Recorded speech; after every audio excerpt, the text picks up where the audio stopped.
ক্ষমা হবে না, এই ব্যাপারে অনেক হাদিস আছে, এই হাদিস আসলে হবে না।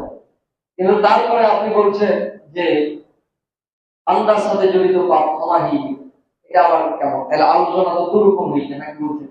আর কোরআন হাদিসের কথা তো একরকম হইতে হবে, মিল থাকতে হবে। তো মিল দেখেন, মিল করে দিচ্ছি কিভাবে। সমস্যা যদি নেই, সমাধান আছে, সমাধান আল্লাহ দিয়েছে।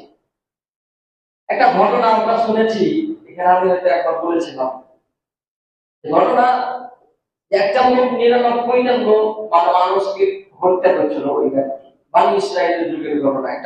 এটা সহিহ বুখারী ও মুসলিম শরীফের হাদিস, আম্বিয়া অধ্যায়। মানুষকে যে হত্যা করে সেটা তো মানুষের সাথে জড়িত পাপ, নাকি বলছেন কথা বলেন, তাই না?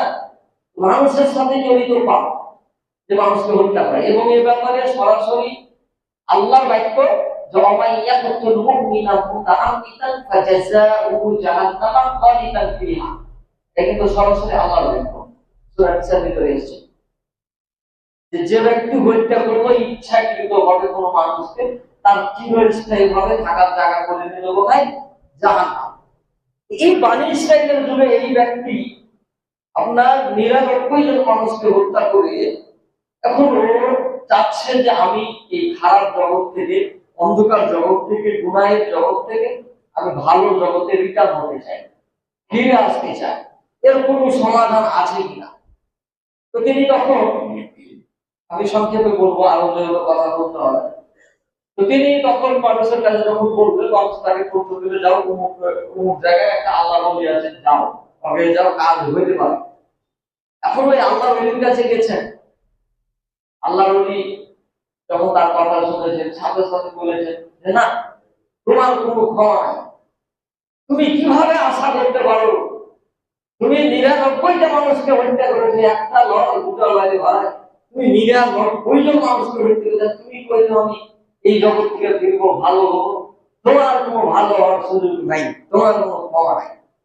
ওই যে বলছে আমার যখন ক্ষমা নাই, তোমারও ক্ষমা নেই, তোমার এখানে আমি ক্ষমা করবো? আমি 99 খুব বিরোধী জানান, তোমাকে মানবই জানান, তোমাকে আমি সাইড করবো, তুমি এগিয়ে দিয়েছো কয়টা এনেছি বলেন তো? 100টা। ভাইরা আমার, এই 100 জন খুন করার পরে এই ব্যক্তি দেখেন কি হলো, এই ব্যক্তি বাড়ি গিয়ে চিন্তায় করে গেলেন, আল্লাহ যদি মানুষকে ক্ষমা না করে, মানুষ তো পাপ করা বন্ধ করবে না, মানুষ তো পাপ করতেই থাকবে। আর মানুষ এইরকম ভাবে পাপ যদি করে, পাপ নিয়ে যদি দুনিয়া থেকে বিদায় গ্রহণ করে, তার স্থান হয়ে যাবে জাহান্নাম।